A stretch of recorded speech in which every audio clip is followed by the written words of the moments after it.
This is a quick 90-second story that might change your life. And if you're one of our students of Holistic Kung Fu, you might have heard it before, but watch again anyway, because there might be a point to it that you might have missed before if you've heard this story. So the story is about the Emperor Moth and the man who finds it. The story goes like this. There was a man walking in the woods one day, and he finds the cocoon of an emperor moth. And he finds it really interesting, so he takes it home because he wants to see it come out of this cocoon and turn into a moth. So he takes it home and puts it on his counter in a safe spot and watches it move around. Eventually it starts moving and trying to get out of this cocoon. And he feels kind of bad for the moth because there's a lot of struggle involved, right? And he notices that the end of the cocoon, the little hole that this guy's got to come out of, is really, really tiny. And he feels really bad that, you know, it's got to get out of this hole. Doesn't seem like it's going to fit, and it's going to be a lot of effort and a lot of struggle. So he takes some scissors and he trims the end off of the cocoon, making the hole bigger. And then as he does that, the moth flops out very easily. It was no struggle at all. It was great. He just comes right out. But what he notices about the moth is that it's very chubby. It's not looking like what he thought the moth should look like at all. It's very chubby, and he's got little wings that are really small, flappy little things that don't really do anything. They can't get him to fly, take off. And the moth kind of just sits there and flaps around, doesn't do anything, and eventually dies. It's kind of a sad story, right? But it's got a point to it. The point is that in nature, this struggle that the moth has to go through to squeeze out of this small hole in the cocoon forces the fluid in the moth's body that's been, sitting while it's in the cocoon. It forces this fluid out into the wings, making the wings big and beautiful and the body smaller, and makes it capable of flight so it can become the moth that it was meant to be, right?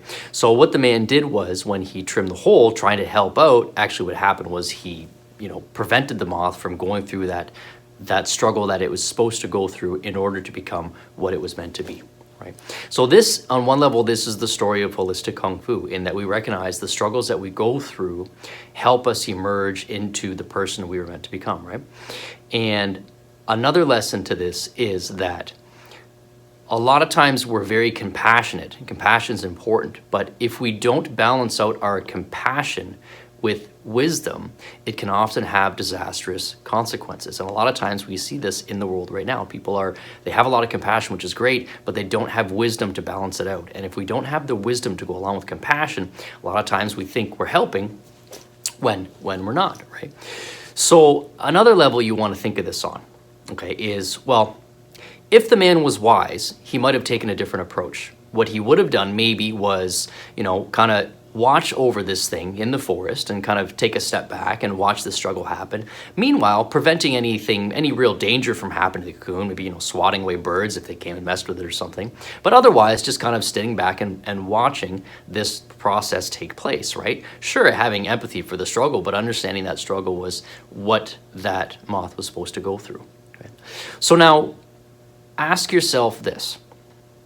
If you had, say, a guardian angel or some kind of spiritual teacher, guider that wasn't on this particular level, that was maybe on a different frequency altogether, watching over you, okay, what approach do you think they would take, right? Would they take the approach of chasing you around, cutting a hole in every obstacle you came across because it was really upsetting and it was stressful? Or would they set back a little bit and watch, making sure that nothing, very, very bad happened, nothing happened that would threaten your life, but at the same time appreciate those struggles that you're going through, because knowing from that point of view, those struggles are going to help you become the person that you're meant to be.